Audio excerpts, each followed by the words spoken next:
Lord Chaitanya was being witnessed by King Prataparuja from the roof as all the devotees were coming in. He was amazed.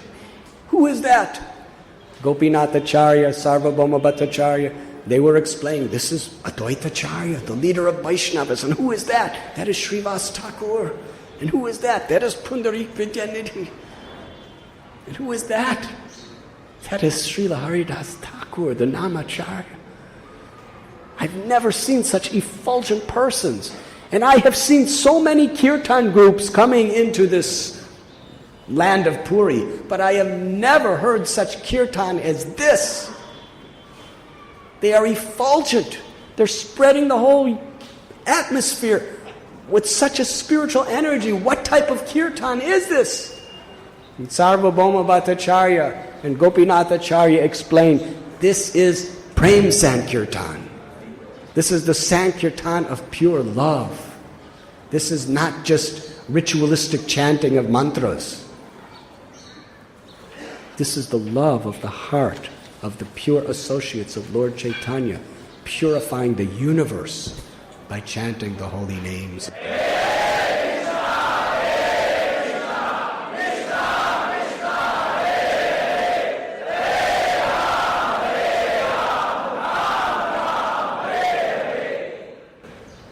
The Lord greeted them. First he sent Govinda to greet them. Then he sent Swarup Damodar to greet them, offering them gifts. And then the Lord personally appeared with garlands and decorated all of their bodies with chandan. Personally put garlands, personally embraced. Personally everyone was offering obeisances to each other. Such a wonderful welcome. Then the Lord arranged for the accommodations of every devotee. According to our great biographies, the greatest pleasure of the Lord is to serve His own devotees. A very special event was approaching. Netrotsava. Netrotsava means the feast for the eyes. That is the first darshan Lord Jagannath gives after a fortnight of being unmanifested to all of the devotees. Lord Chaitanya generally would always stand behind Garuda Stamba. Sarvabhauma Bhattacharya advised him, if you come too close to the deities, you become too much ecstatic. Better you stay some distance. Now Garuda Stamba, it's some distance from the altar. Between it is the Jagan Mohan, a very big kirtan hall, darshan hall, where thousands of people can come. But on this day, he came right onto the altar. The whole day, without blinking his eyes, he was gazing upon the lotus-eyed Lord Jagannath. The only movement with profuse, incessant streams, rivers of tears pouring from his eyes as he simply gazed upon the beautiful form of Jagannath. When there is vipralamba, or separation, it intensifies the experience of sambhoga, or meeting with the Lord. For the whole day, Lord Chaitanya stood there with his devotees, fixed, gazing at the beauty of Lord Jagannath. Such eagerness. And he's also teaching us, this is how we should see the deities. Eagerness is so important. If we have an eagerness to hear, then our heart is receptive to receive the message of Harikatha. If we have an eagerness to chant the holy name, then the holy name reciprocates with that eagerness and reveals the sweet taste of spiritual presence of the Lord. If we have an eagerness to see the deity, then Krishna reciprocates with that eagerness and reveals His transcendental mercy through His presence. So Srila Prabhupada very much stressed that devotees must be eager They must be enthusiastic about whatever they do in Krishna consciousness. Whether we're speaking or whether we're listening, whether we're doing some cleaning work, whether we're worshiping the deities, book distribution, life membership, making garlands, or anything, even offering some contribution. Whatever we do should be done with enthusiasm, with an eagerness to please the Lord. Because that eagerness, that enthusiasm, is an indication of our desire to love. Devotees would ask Srila Prabhupada, you tell us to serve Krishna with love, but what if we have no love?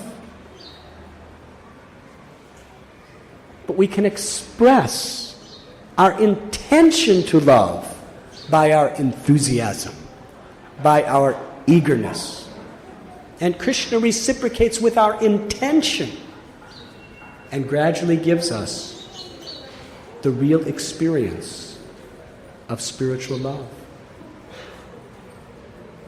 So yes, Lord Chaitanya and his devotees, during this Netrotsava, they showed such incredible eagerness to have the darshan of the Lord. They were giving their hearts, they were giving their lives, they were giving their body, mind, and words, everything to the Lord through their glances. They were surrendering to Krishna. This is actually what darshan should be. When we're seeing the deities through our eyes, we should actually be, through our hearts, through eyes, we should be offering our lives to the lotus feet of the Lord. That is actual darshan.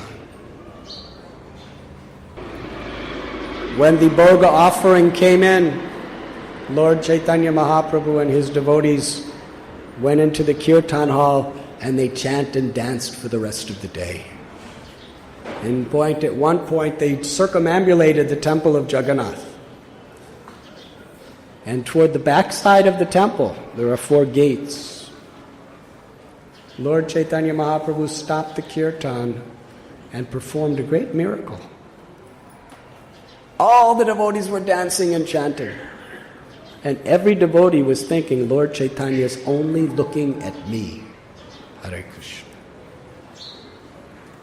He's so merciful, he's so kind, there's so many great souls here, and he's looking at me. In this way, he replayed the Leela of Krishna on bank of Yamuna, when there were many thousands and thousands of gopas, cowherd boys, taking prasad. And every cowherd boy was thinking, Krishna's only looking at me. This is the power of the Lord's love. Although there are innumerable living entities, how many living entities are in this earth planet? Can anyone count? Even our greatest scientific researchers, can they even begin to calculate the number of how many microbes and how many insects and how many birds and how many reptiles and how many plants and trees and how many animals and humans? Very difficult. It's countless. And this is just one little speck of a planet within a universe. And there are so many planets in this universe, much bigger and more populated than Earth. And this whole universe is like one tiny little mustard seed in a gigantic barrel of universes. Hare Krishna, floating in the causal ocean. And all the living entities in the entire cosmic manifestation is only a small fraction of the living entities living in the spiritual world. Because this material existence is a prison house. Durga Devi is the leader of the prison. And even in Kali Yuga, still, there's a minority of people in prisons compared to outside. Yes? What to speak of Satya Yuga. So how many living entities are in all the Vaikuntha planets? How many living entities are in Krishna Loka? Countless, unlimited. So the impersonalist Their idea is, since there's countless living entities, how could everyone have a relationship with God? Therefore, ultimately, God must be impersonal, and we must all be impersonal, and we all just merge into this oneness. And then there's Brahmananda. There's the ecstasy of being Brahman. But they cannot understand Achintya Shakti, the inconceivable transcendental powers of the Lord's love. The Lord's love is of such a profound nature that although Krishna is one, still all the countless, unlimited living entities in the entire spiritual world, everyone feels a very deep, intimate, personal relationship with Krishna in the spirit of the servant of his servants. Radharani is the ultimate servant of Krishna. She is the Adi Guru. She is the original servant of Krishna, along with Balaramji, according to the different Leelas. And every living entity in the spiritual world is serving Sri Radharani in her service to Krishna, through serving of her servants. That is Goloka. But through that service, every living entity is feeling so intimate and perfectly satisfied by their relationship with Krishna. How wonderful! We are all jivatmas. If we pay attention to one person, somebody else thinks, why is he or she ignoring me? Yes? It's very difficult to be impartial in this world, because everyone has so many expectations. Do any of you ever have this experience? People have expectations upon you, and they want your attention. And you try, but what can you do? You spend a little too much time here, and why are you not here? Haribol. But Krishna doesn't have that problem, because Krishna is the Paramatma in this material world, and his love is all-pervading. The impersonalists declare that God is all-pervading. Therefore, he's impersonal, he's formless. But the devotees understand Krishna's love is all-pervading. Krishna's personal care and affection for every living entity is all-pervading. That is why he is Ishvara. He is God.